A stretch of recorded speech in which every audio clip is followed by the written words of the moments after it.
It is estimated that between 150 and 200 species of animals, plants, and insects go extinct every day. This is a very alarming number, so Cheerios, a popular cereal brand, decided to do something about it. They started a Save the Bees initiative where they were giving away free wildflower seeds to anyone who wanted them.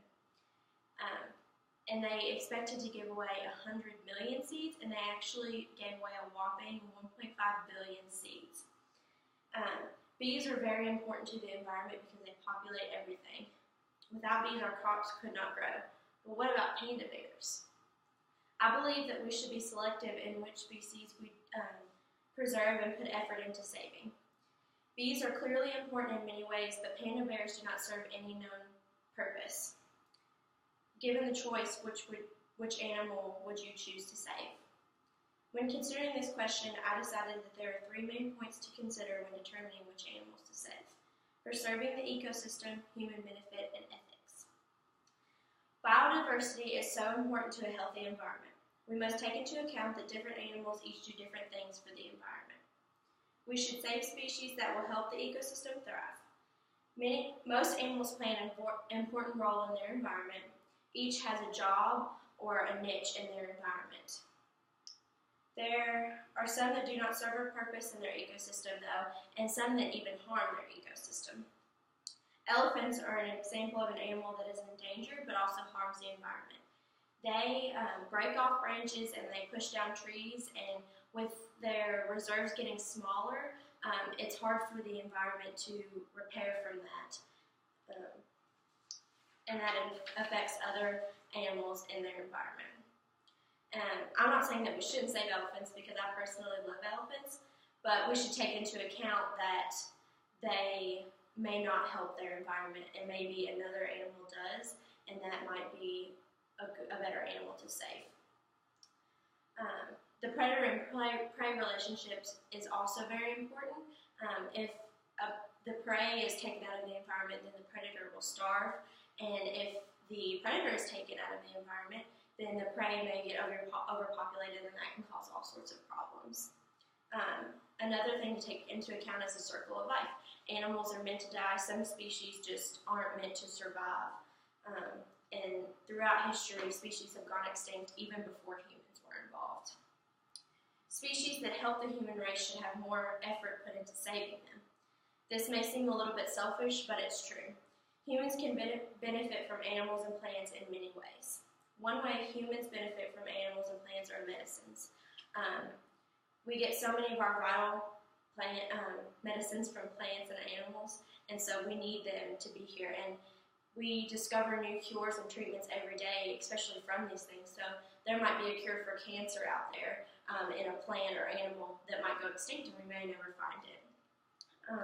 Doctors even use veins from pigs to replace human veins that aren't working anymore. So really, animals and plants do help humans more than we may think. Bees are another important benefit, as mentioned earlier.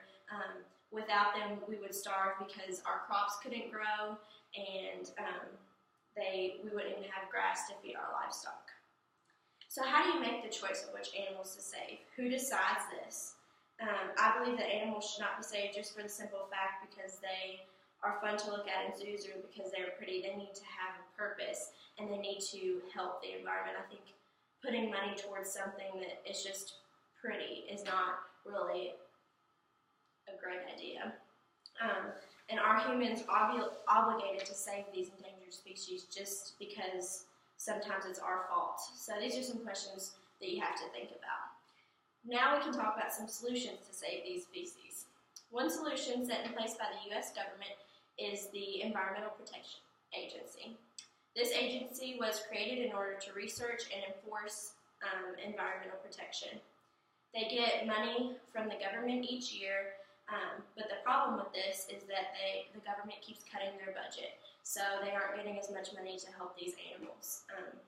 And another problem is taxpayers may not want their money to go towards endangered species. Wildlife reserves are another way that people are trying to save endangered species. This is a safe place for animals to live and repopulate, but sometimes there are poachers, especially like in Africa, with tying back to the elephants, they are getting poached, and that's why they are so endangered. And so we have to take that into account as well. And then that's, here in America, a lot of taxpayer money goes to that as well. So people might not want their money to go towards that. And then many zoos have breeding programs with endangered species. And I think this is a great thing, but we have to realize that a lot of these species aren't going back into the wild, so are they really helping the species, or are they just kind of preserving it for people to look at? And then they're kept in enclosures, so is that really fair to them? So my solution involves raising awareness.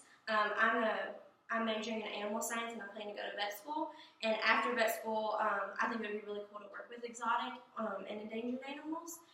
And I think that would make me qualified to raise awareness about these animals and maybe tell people which animals would be best to save and which maybe the environment doesn't need.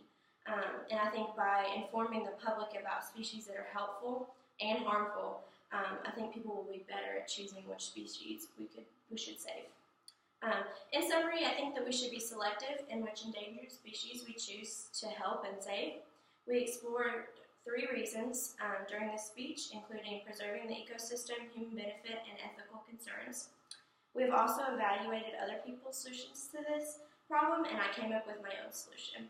Hopefully this speech has made you more aware of why it might be helpful to selectively save endangered species.